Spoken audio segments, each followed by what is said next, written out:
Welcome, our fellow lovers of love, and thank you for joining us on yet another excursion through the stream of consciousness down the river of tranquility to fill the lake of life with love.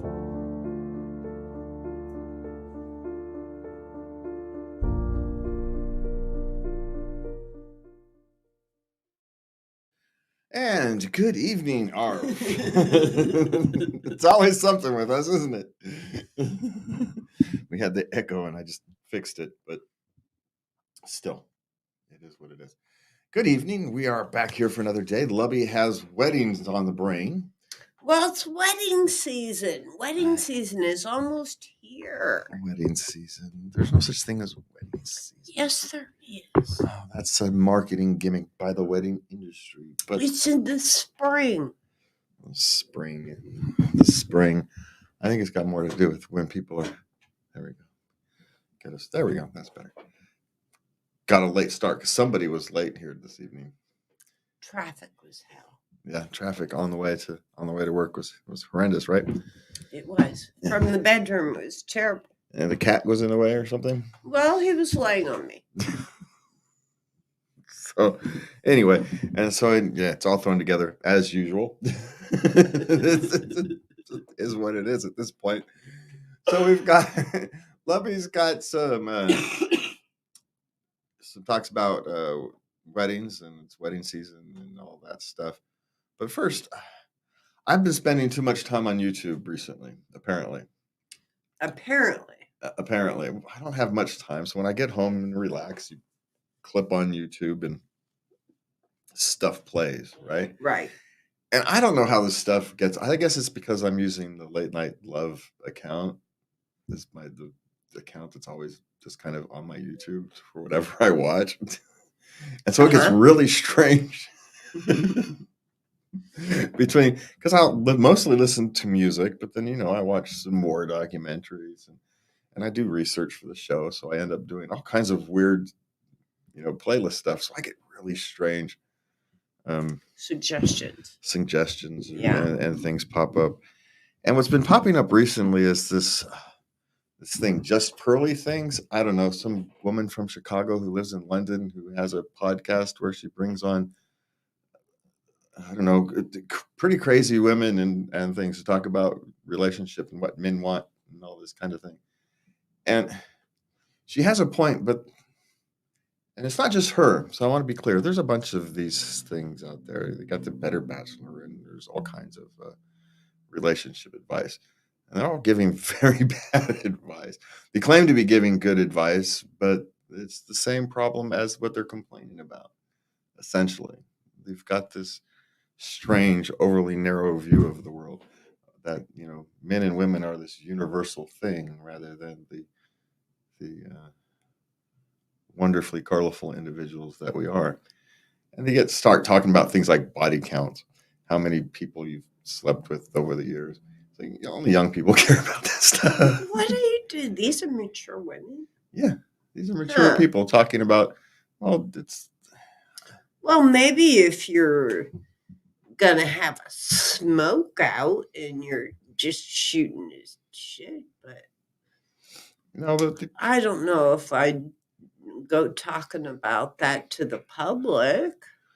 Well, but how do you cover things like I don't even like the term, how many people you've had intimate relations with? Calling it a body count diminishes. Body count. Yeah, it's what you can. Body counts for, how many people are dead in a disaster.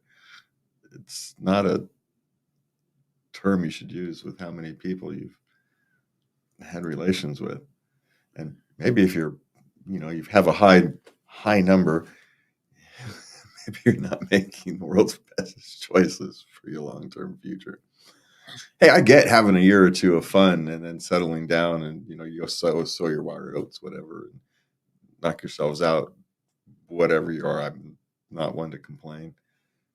I don't ask people's past. It's none of my business. I care more where they are now, not where they... I know, that always fascinated me. You never asked me about my past. Don't care. Well, I know who you are now. What's the... If you felt it important to tell me, you would tell me. So, Well, I tried telling you the things that were on my mind, and you yeah. listened and you went, okay. It was a big emotional thing for me, and you're like, uh-huh. Well, but you've been through the ringer. At 40 and 50 years old, you've been through the ringer. It's like, and that sounds like life to me.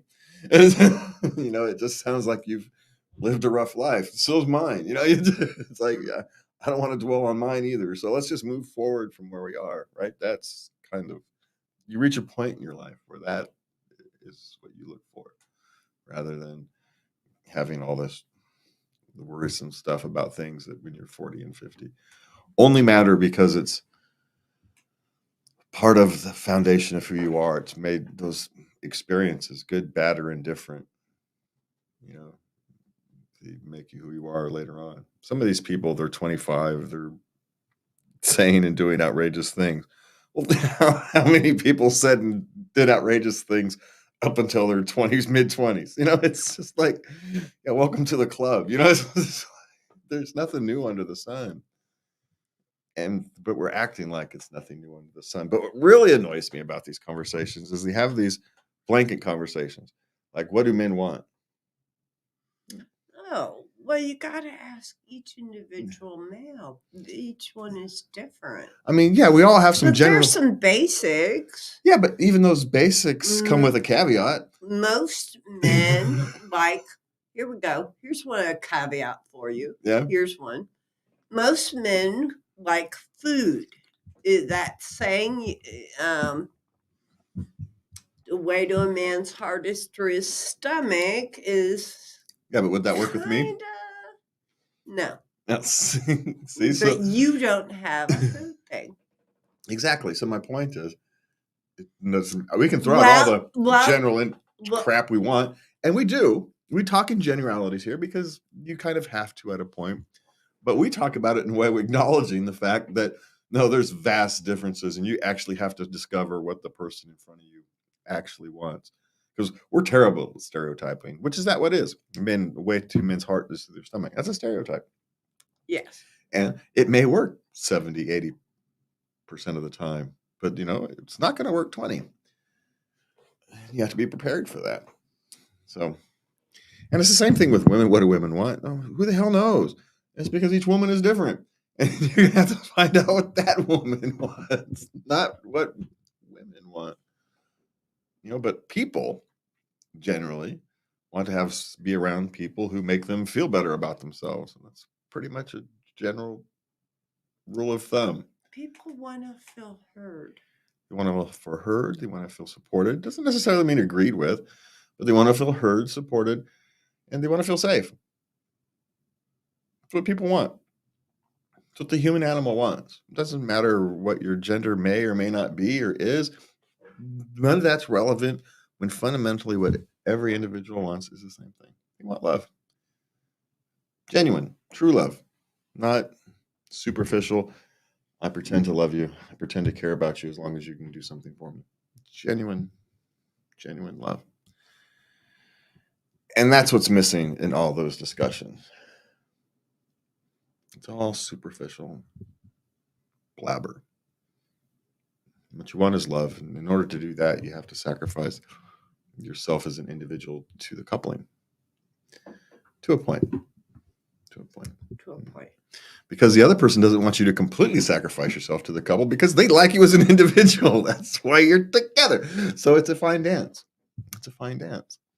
You have to be enough to be yourself to grow together as a couple. It's a very strange dance, which is why it's very difficult. And I don't think we actually talk about, we say it's hard, but we don't tell what's hard. And what is hard is growing together instead of apart while still being your individual selves. Well, that's the real challenge in a relationship. I feel I have a lot of separate interests, but I share them with you. And not just, I talk to you about how I do on my walk. I talked to you about how yoga was this morning sometimes. I share my journey with you. It's getting easier to do that barbell workout, you know.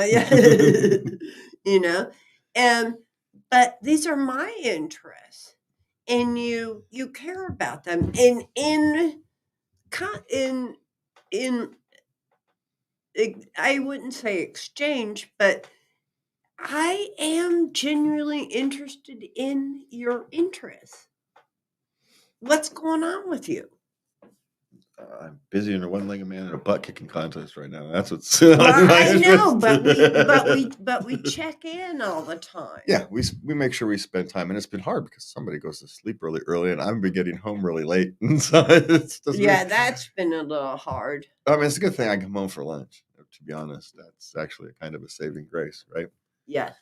Because even though it's only 20 minutes, half hour, or whatever it is, it's 20 minutes or a half hour that we wouldn't get otherwise. Simply because somebody's got a weird schedule. My schedule is pretty much my schedule it's always been. I don't know. My schedule. Well, I used to be a night owl, and I didn't see you then either. And so now I'm up very early. I see you off to work. I see you at lunch, and if you come home at a decent hour, we see each other for a couple hours in the evening. But yeah, but on this Thursdays, 9 o'clock. yeah, like no. on Thursdays, well, every other Thursdays I have a TV show, and I don't get home till 9. But the first and third Thursdays, that's just is. Sometimes I have to stay at work till 9 on the other Thursdays because I have to close. And the Thursdays we just don't get to see each other. Hi at lunch is essentially what we get to do. All right, so we're going to get into Lovey's list about marriages because that's the kind of thing that really marriages are about, is navigating those and just either accepting them or finding some ways to adjust yourselves to those kind of schedules. And that's the kind of work. It's work. You don't like to think of it as work because it's a marriage. Marriage and work shouldn't go together. There should be a different term for that other than work. We should think of it one. Okay. Think of one. We should think of one other than because it's like when you say you're babysitting your own kids. You're not babysitting your own kids. What are you doing? You're parenting them. You're raising them. There needs to be another term for that. It's like oftentimes when you say the dad's parenting the kids, and these will. Maybe they're more of a traditional family, but the dad's got them on a night or a weekend or something. You say the dad's watching the kids or parenting or babysitting. Dad is. We should say the kids are with dad. Yeah, yeah. We oftentimes babysitting, and we get it because we know the mother is the primary caretaker, but it does belittle his role. It's like he'd be doing that if the roles could reverse, and he would learn how to be a perfectly capable stay-at-home parent. Right? You learn how to do these things. This is not this mythical ancient secret that gets passed down through our genetics or something. It's called, you just learn from experience. That's how every other parent in human history has learned. You just learn from experience. And you try not to make the same mistakes that you made yesterday today. That's kind of how you learn to be That's kind of how you learn to be a parent. All right, so we're going to find out. Signs you are ready for marriage, my love. What you got? Well, number one is you trust your partner. Okay. I gotta start making graphics for these things. Okay. Yeah. Trust your partner. Okay, you may have love, but without trust, your marriage will be fraught with tension. This is true. Because love is not enough, despite what people think. Your goals align. You basically want the same things out of life. Mm-hmm. You know where you're headed. You're headed in the same direction. Generally, like if you want a traditional wife, you need to find someone who wants to be a traditional wife, right? You can't have a career-oriented woman with a man who wants a stay-at-home wife. Those two things are going to have a conflict. So make sure your long-term goals, what you want out of life. Now they will evolve. Now, if you don't want children, you better find somebody who doesn't want Children, children. and these are perfectly reasonable. There's nothing wrong with wanting or No. not any of these things. The key is to find someone who wants the same generic things that you are. Yeah. That's it. It's perfectly reasonable to want anything out of these lives. Just find a partner who wants the same thing. If you have you are type A and you're all about success in your career and you fall in love, but she wants to sit on the back porch and read and companionship and sip iced tea. It's not gonna align. Well, it may align if what he needs is a stay-at-home mom, and and that's what she really wants. Maybe he just wants someone who's arm candy, and all you have to do is go work out and show up to the social functions because that's what he wants out of his, and make him happy as the rest, have the functional relationship. But your task may be just to be. You can go off and do whatever you want during the day. I don't care. Stay attractive. So we have to go to some social function and to some things. Just that's it. That's all you got to do. You can have whatever else. Go do yoga and go spend all kinds of money. There's as long as everybody's goals align. Now we all think it's a superficial life, but It's their choice. you can make it not a superficial life. You can go off and work on boards on the charities. You can get all kinds of charity work done. You can accomplish a lot of things that way. Yes, you can. So there's no right or wrong with things. Just find the people in life who want the same things, who make you feel, number 3, make you feel safe. Feel safe. So you can become the you want to be. And feeling safe around them means you can be yourself without judgment. Yeah, and that comes from finding a person who shares a similar life goal. All right, so how many of these are we going to go through? You've seen hard times. Well, let's move it along. Okay. You want a marriage, not a wedding. There you go. Your family likes your partner. I don't know. Maybe. You like your partner. Okay, you're in love, but do you really like them? That's a big question. 2 different things. Okay, you can afford to get married. You can afford to get married? Well, we'll talk about that. There are options to a big wedding. You talk openly about the future. You like who you are around them. Oh, this is a good one. You both put effort into the relationship. Yeah, and these are over time, right? You can't judge these things over a week or 2. These things get judged over a course of time. Because everybody has a bad week or a bad month or something like that. Sometimes a bad year. It can happen. Yeah. And if you're talking about a 30-year relationship, a year is just a year. If you're talking a lifetime of a relationship, a 50-year relationship, a year is just a year. Well, I know during my depressions, I have not been the best partner. I can barely get out of bed. Well, it happens. What are you going to do? And you were very patient and supportive, and here I am today. Well, we've all been through that, right? We've each had our own bad years.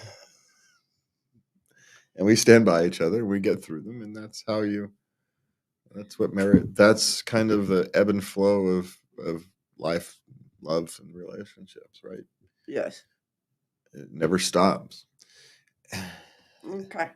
I'm going to move on. You have your own lives. You have your own friends. Mm-hmm. Yeah. You can talk about finances. Finances suck. You're doing it for the right reasons. What does that mean? Well, before you pop the question, you ask yourself, why are you asking? It's because you're lonely. You don't want to. You're afraid of being alone. Oh. Are you settling? Hey, sometimes there's nothing wrong with settling, right? I'm actually not, because you're not actually settling. You're making a choice that, no, this is what I want, instead of trying to always look for greener grass. Sometimes that's some people's problem. You've met love 5, 6 times. It would have worked 3 or 4 out of them, but they were always looking for something greener, and they've never found it. And so at some point, you have to say, no, now is the time for me to settle down. That's what that means. Yeah. So, okay, the last one is you're in it for the long haul. Yeah, you're going to be able to get through those bad months. That's the question. Can you get through the bad months? Because they will happen. Okay, so you've decided to pop the question, and she said yes. Now, how much is this? And you decided you want a big wedding. How much are couples going to pay for weddings in 2023? Hold on to your seat. The average couple will pay around $29,000. Why? Spend $2,900 at a hotel banquet hall and be done with it. No. 29% will optimize credit cards.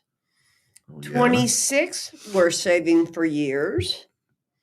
24% are including cash funds on the registry to cover wedding costs. Yeah, that's fine. The Most last two are actually okay. If you save for years, or you're kind of balancing it off, you're telling people to give you cash instead of things to help pay for the wedding. I've got no problem with those two. I'll be honest, right? If you've been saving for it, you want this big, huge thing. It's like saving for a big, huge vacation or something. Hey, I've got no problems with it. Now, going into debt at 27% or 23% or whatever the hell it is on a credit card is moronic. Going into debt with interest rates to pay for your wedding is moronic.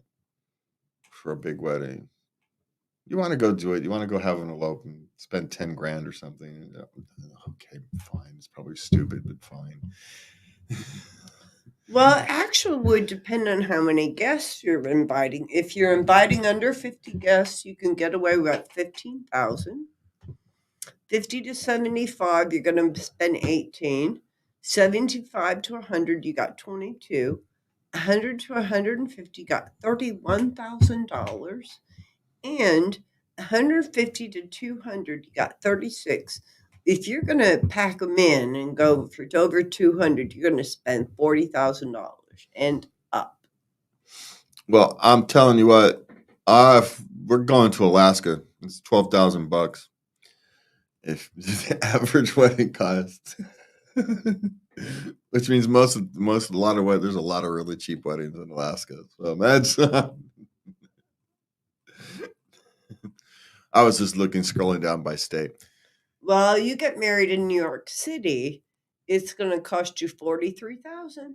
Yeah, and all those political weddings in Washington D.C., they're $45,400 in Washington D.C., and that's not the average residents of Washington D.C. getting that. That's all those political weddings and whatnot, jacking up those costs. Okay, you can cut your costs. You can use, there are budget tools online. You have to decide what's most important. You can send digital save the dates and thrift wedding attire. One of my wedding dresses, I've been married twice. One of my wedding dresses was a thrift store find, and it was a hoop skirt. I bought a hoop to go underneath it off Amazon. It was quite the doings.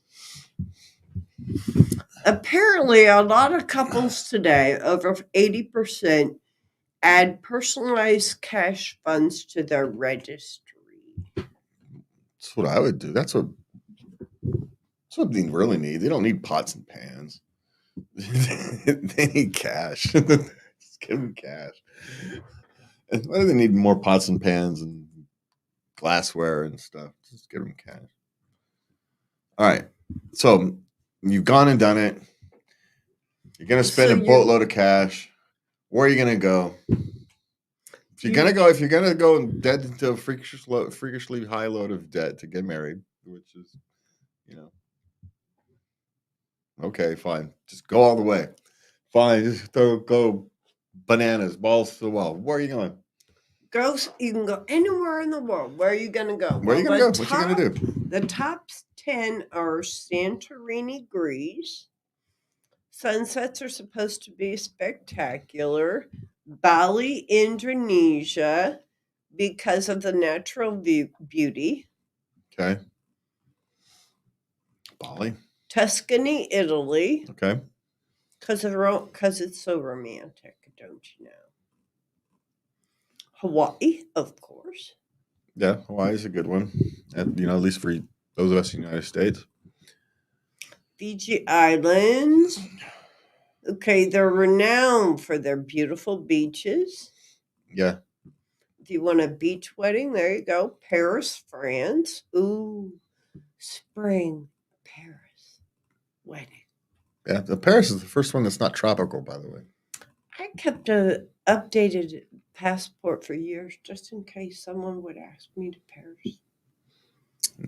Isn't there like a Paris, Texas or Oklahoma or something? We can go to Paris. Make my dream come true, babe. Yeah, but it won't be the Paris you want. Riviera Maya, Mexico. I'm not picky. Okay. Riviera Maya, Mexico. Okay. Again, tropical. All right. Yep. Thailand. Because it's unique and exotic. Yeah. Tropical. There's all these tropical places. Yeah. Jamaica. Again, tropical. Hey, bro. I don't know how to pronounce this. Seychelles. Seychelles? I have no clue. Archipelago of 115 islands in the Indian Oceans off the coast of East Africa. Apparently, it's very romantic. Crystal clear waters. Yeah. Those are all essentially someplace in the tropics. If you want to have a destination wedding, head for the tropics.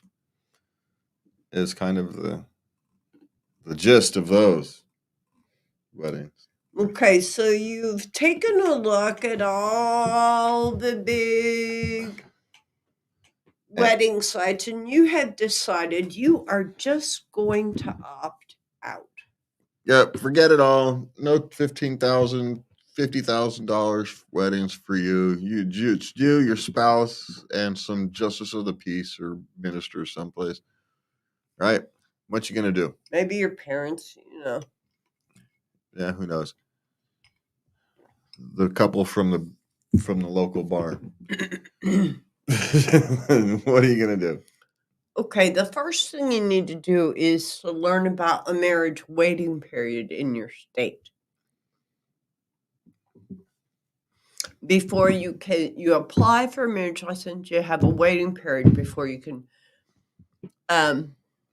So you may have to go to another state. Ha! Yeah, like Nevada. Okay, then you pick a date, pick a location. Do you want to travel or are you going to stay? Do you need a venue? Do you need a permit or special permission to hold a ceremony? Any equipment, clothing? Just go to reservations for meals. Or you're going to the drive-through chapel. Just get it done like buying a burger. Well, you've got those. You're so romantic. Find a wedding officiant. Now, if you're going to do any kind of vendors, do you want music? Maybe you want live music at your, lovely violin playing. You want to splurge, and you're going to splurge on the photographer, is what you decide. I should become ordained to give this ceremony. I am. Remember to apply for that marriage license.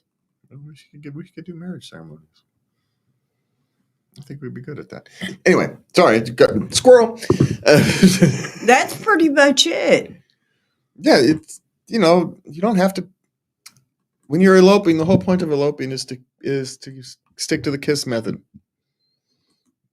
Keep it simple, silly. Or you could say keep it simple and silly. Just have some fun with it. Yeah. Go to the Love Chapel and dress up as Elvis or whatever, and just have some fun. It's a chance to have some fun.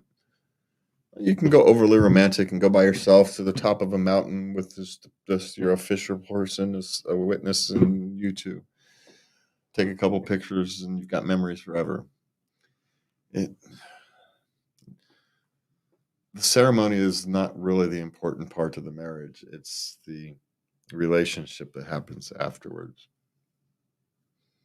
And that's the real marriage. And so I think people should remember that. Now, there used to be some use for a big wedding. There's an opportunity for the husband and spouse and wife to work together, to learn about each other, how they operate. It's kind of the last chance to see if this is really what you want to do. This is really the person you want to be with. How they handle stress. I'm not so sure that works anymore because there's more time to make that decision now than there used to be. You used to just kind of jump into marriage and learn about each other later, right? Yeah. So now it's a different beast, and we still carry this big, long expense without really realizing why we used to do it. And why it used to be a big, huge thing.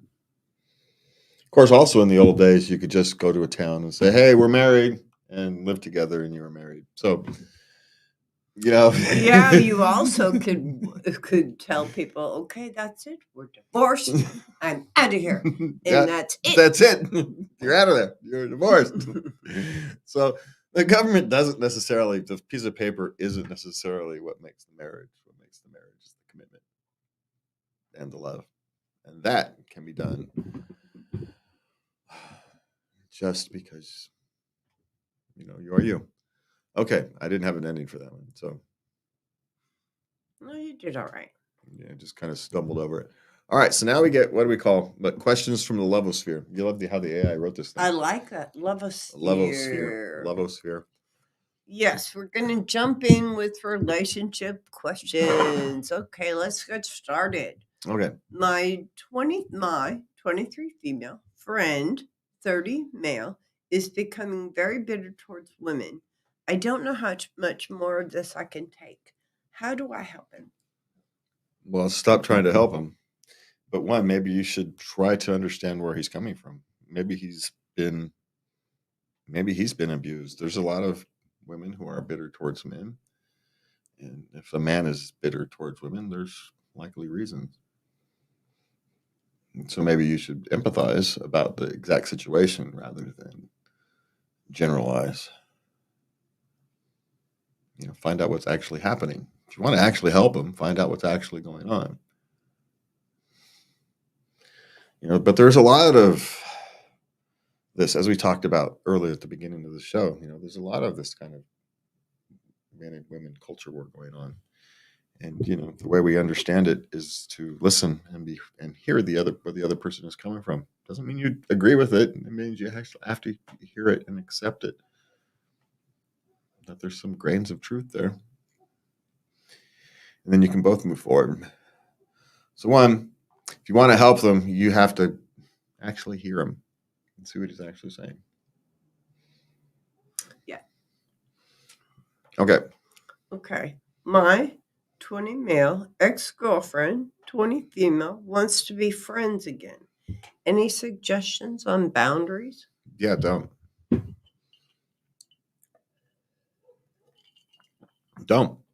I mean, okay, you're 20 and whatnot, but my suggestion would be don't. If you have to talk boundaries about being a friend, then don't. But that's just me. It's fraught with problems. Is there any more information than that, or is that all that was? That's just really it. No. Yeah, then my suggestion is tread very, very carefully, if at all. And no, because if you're having to worry about boundaries already, then you're already having already having problems. So just don't. You're too young to try to just move on. Okay. Okay. I, 35 male, soon to be ex-wife, 36 female, does a 180 after I mention I'm going to see other women. Now she wants me back. Why now? I don't know. Well, she left you. You were supposed to dry up, shrivel away, and be lonely for the rest of your life. Well, why are they talking about why are you even talking about your relationships? She's soon to be ex. Why are you talking about your relationship with your ex? Soon to be ex is an ex. There's none of this soon to be. Either are or you're not. The paperwork isn't what does it.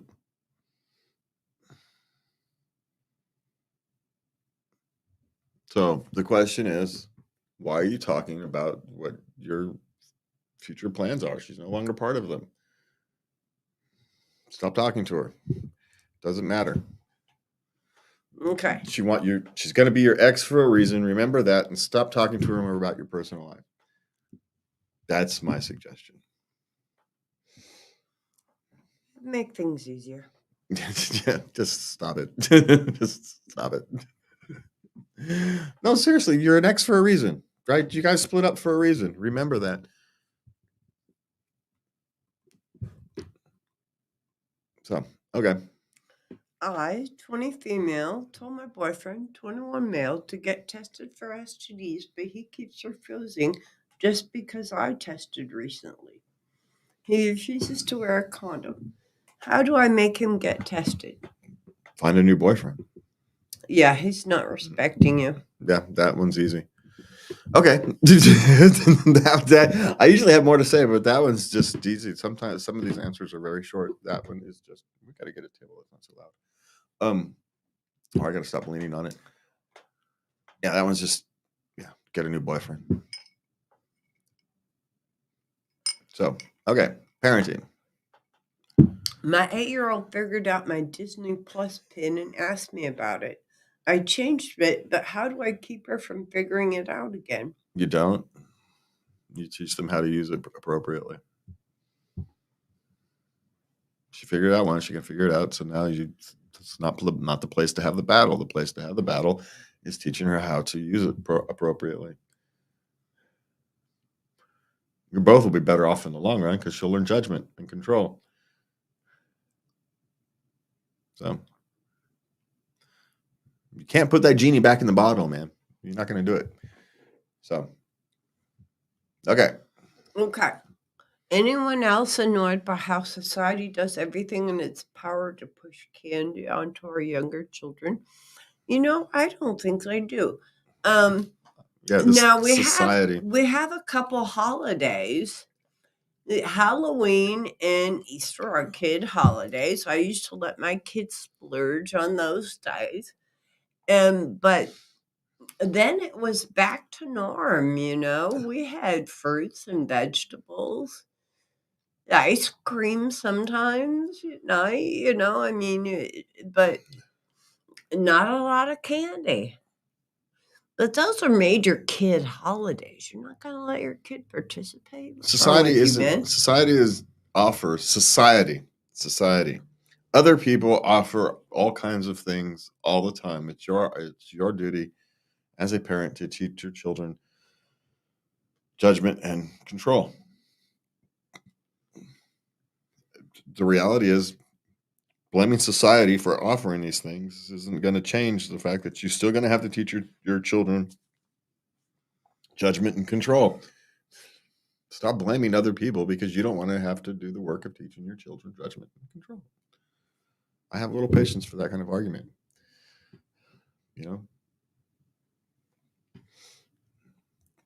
It's just the society argument. It's just, they're blaming the world because it's not the works the way they want it to work. Life's tough. Get back to work as a parent and teach your children judgment and control. They'll be fine. Okay. Am I the only one that likes to dress my baby as a baby? Why do some parents dress them like teenagers? They think it's cute. It's the fashion thing, right? It's no big. It's just like any other fashion thing, you know.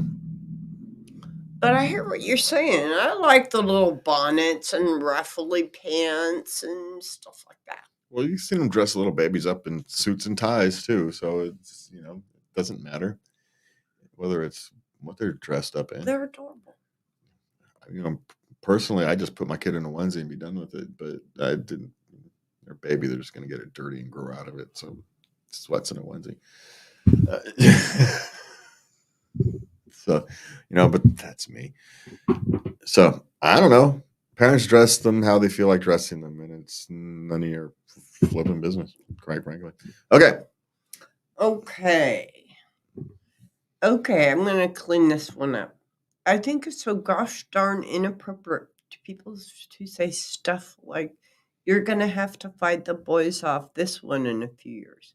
Can we freaking stop sexualizing children? What would you have said? That's not sexualizing children, quite frankly. Can we stop with the over dramatizing every offhand comment? They're just commenting that someone's attractive and it's going to attract attention in future years. Well, apparently they're uncomfortable thinking about it. Well, maybe it has more to do with them than the rest of the world.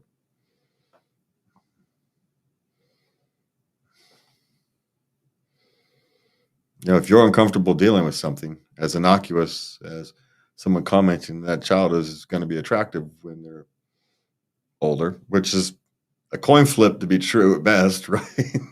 You can't never really tell. But that's not sexualizing children. It's pointing out this thing called reality, that attractive people garner attention. They just do. It's reality. If you have trouble contemplating that, even in an offhand form, you've got the problem, not the rest of the world. You're not a emotionally mature person. Hey, maybe there's trauma attached to it, and I can empathize, but you're just gonna have to do the work to not impose that on the rest of the world. You know what I mean? Yeah. I can empathize. There might be trauma attached to it, and I can understand. Because of that, I can understand the reaction, but that reaction's not interpreting what is actually happening properly. They're not sexualizing children. They're just pointing out that a child is likely to be attractive and garner attention later. That's not the same thing as sexualizing. So, if you want to worry about sexualizing of children, there's a lot of other things going on today to worry about that one. Just, So, okay, next. Well, we have some more questions. Oh, yay, me. Okay. Is gaslighting a form of bullying at work? If you know what's happening, then no. If you don't, then yes, it is. Because oddly enough, gaslighting has no power if you know what's happening. So it's not about it's not effective bullying. So no, it's not bullying you because it's got no power over you. If you don't know, then yes, because it's manipulative, and manipulation is bullying. So yes. Yes, but how's that? Yes, but. Yes, but. Yes, but. Okay. Is a year long enough to ask for a raise? Probably if you've earned one, and the company is in position to give one at the moment. That's also another issue these days. So, but it never hurts to ask. All they can do is say no, and you're no worse off. Okay. Yep. I work graveyard, 10 p.m. to 6 a.m. I got a call from my employer saying if I wanted to work 2 p.m. to 10 p.m. the same day, will I be getting overtime? So wait, so you got a call from asking if you wanted to work from 2 p.m. So it works from 10 to 6 and then come back in and work 2 to 10. And then from 10 to 6 again. Yeah. Well, yeah, he'd be getting work for the second shift. See, because his time off, it depends. As long as he has that third shift tacked onto it, he would. Because the day, it's the break between the day. It's not the day isn't. I forget how they define the day. It's like 12 hours off or something like that. So maybe it depends on the exact terms of the overtime in your particular area and whether you actually would work your normal shift after that. But most likely, he really needs you to work, and so he's getting paid overtime. Just here's the thing: call up your boss and ask him. Ask him. Don't be afraid to ask. You better ask somebody. Don't be afraid to ask. And you know what? If you have a right to say, "Hey, look, if I'm going to work that many times, I need to be paid more because I'm sacrificing a lot of sleep, a bit of my health. You know, compensate me for that." There's nothing wrong with asking. Yeah. Okay. Okay. What helped you most in your job search? Well, one is knowing what you're looking for. And I don't necessarily mean specifically, but also because generically. Because for me, this is actually an interesting question because what helped me in my current job is, I was prepared. Luck is preparation mated with opportunity. I had prepared a resume and was looking for jobs that resume would work for. Stumbled across one that was close enough and gave it a shot. So I got a job. Even though I wasn't quite, I never managed a radio station before. But I had a hint, I had a feeling from the way the job posting was phrased that they were really looking for a community organizer, which is something I could do. And so you took a shot at something. So don't be afraid to look outside. It's a very strange thing looking for a job, especially now, unlike a year ago where the searcher had all the power. Now jobs are going to become hard to come by. And so you have to be flexible in what you're looking for. But my suggestion is to surrender the result. You go off, you apply for your jobs, and whether you get them or not, play with house money. Don't worry about it. If you get the job, you get the job. If you don't, you don't. Because that way you're playing with confidence. And confidence is attractive. Desperation isn't. So all that mumbling, rambling around, and stumbling over my words is confident. Surrender the result. Just have confidence. Be you. Because confidence is the most attractive thing you're going to have. So take it like you're going to Vegas and playing with house money. Like the casino gave you $1,000 and you get to go have some fun. Go into your job search like that. And I know it's hard because, frankly, job searches can feel dehumanizing. Man, I get it. So that's why the attitude you take into it is most important. Okay, what do we got left? Okay, we have 6 questions. Boyfriend wants us to both get a symbolic vasectomy. He is gay, but I'm bisexual. I might want children one day. How do I explain this to him? Tell him you don't do medical procedures out for symbolism. What the fuck is this? Sorry. What the hell is a symbolic vasectomy? That's got to be the dumbest ass thing I've heard ever. You're a gay man. You're never going to have sex with a woman. It's just not going to happen because you're not interested, right? But you're going to get a vasectomy anyway because why? Hey, knock yourselves out. I mean, it's not my business, but I don't understand.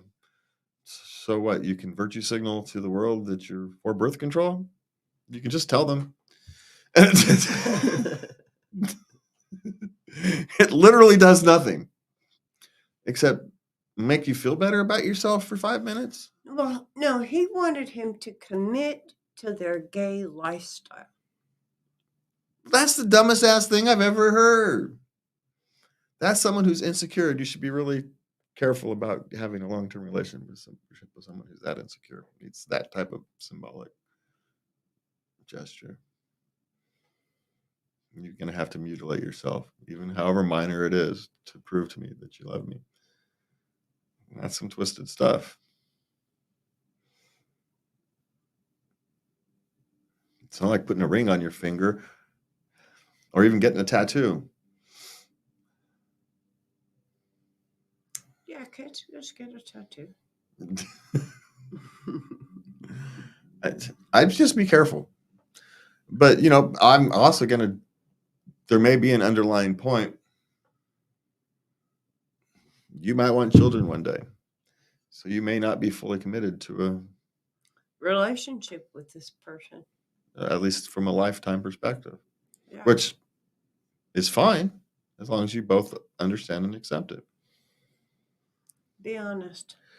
Well, I think they have been honest. They both know it. And this is where the conflict is. And you're just going to have to decide what that means. But I don't do medical procedures for no reason. That's a fundamental truth for me. You don't do that. Deal with the underlying issues. Okay. I'm curious if men also like to be kissed all over their body, including on their neck, back, legs, and stomach. Or do women just like it? Hey, you want a hint? Not all women like it. Everybody's different. So, got the live flight helicopter. So, and these mics pick it up. So, somebody's having a bad day.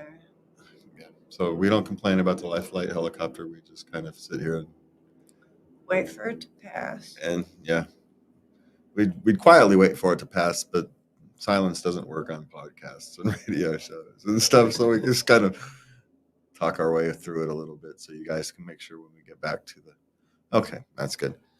Not everybody.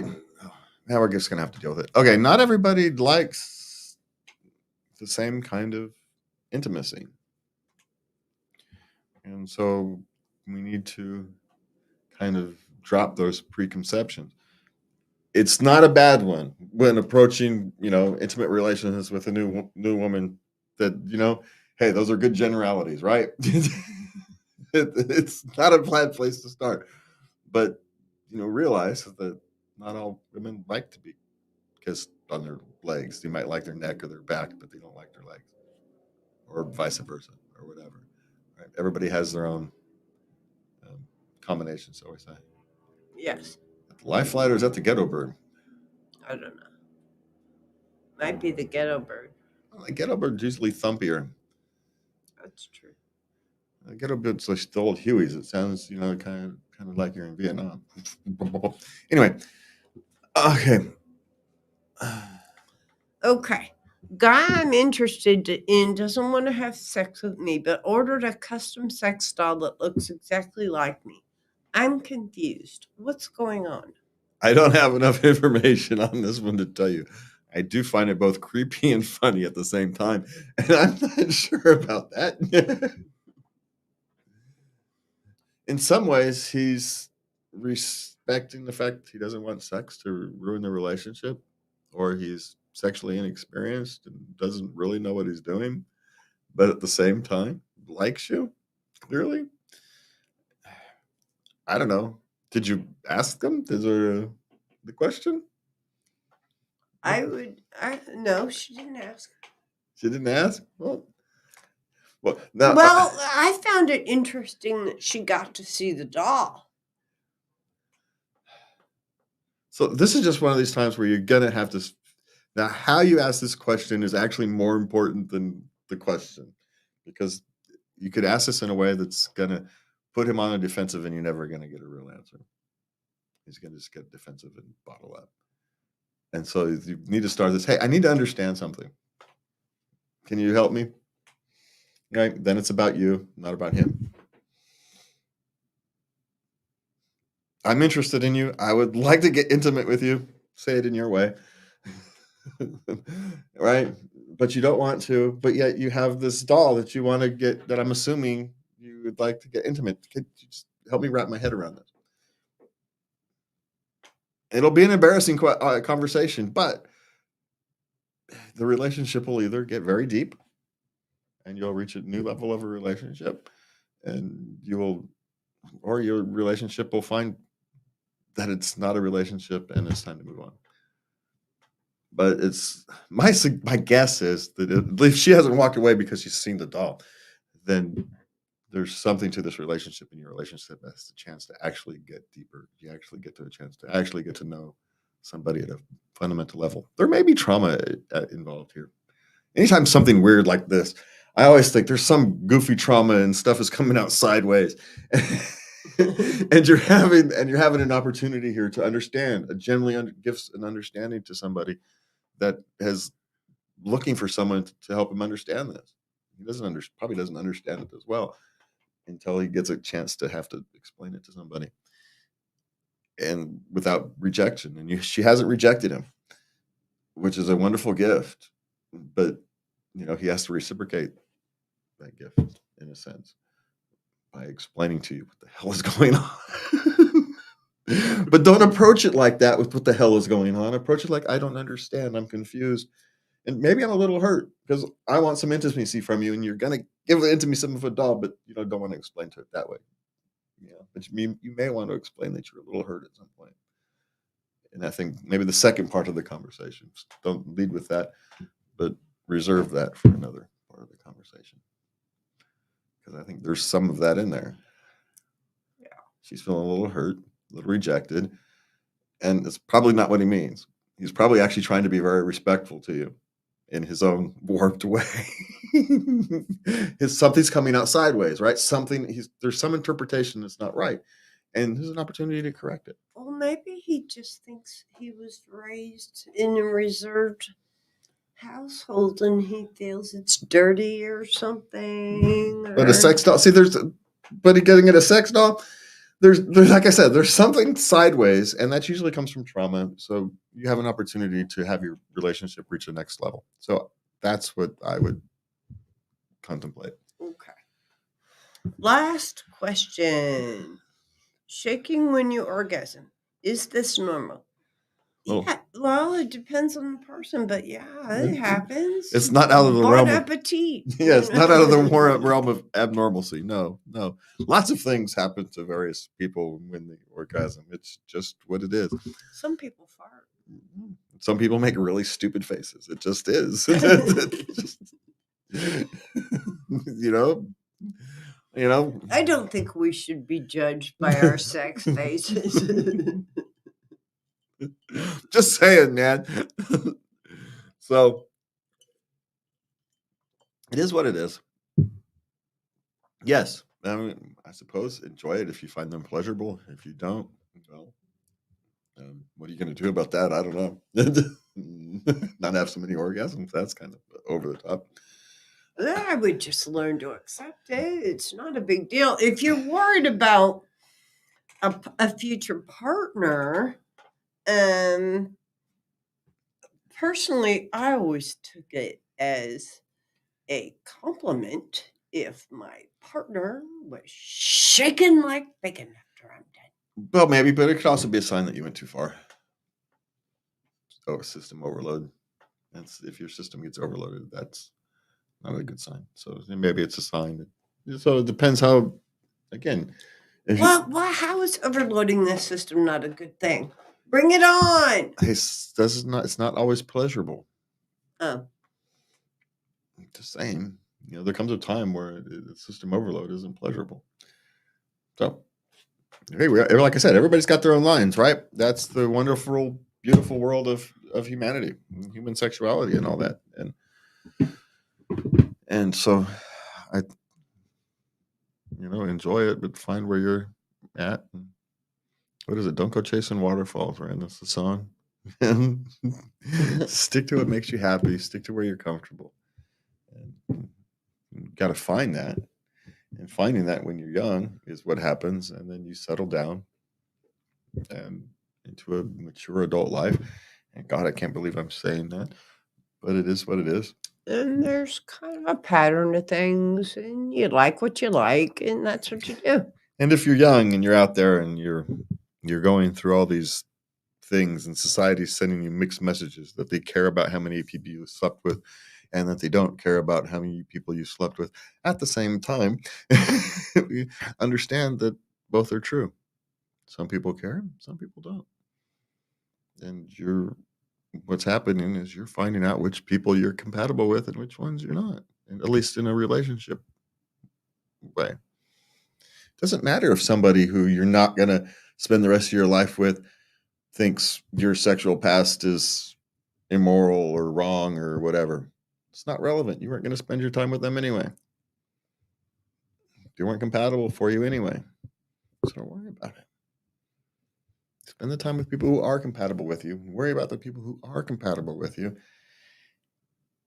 And we'll all be better off. Right? Yes. All right. For me and Lubby, we want to thank you for joining us. Please remember. Oh, wait. There was something else. Oh, you can find. I didn't even put. God, look at this. I am so terrible. It's at the end of the show. Before I remind people, you can find us at latenightLove.us. There's the one I want. You can send letters from the Lovosphere to love@latenightLove.us. And from me and Lovey, thank you for joining us. And please remember to love everybody. Good night.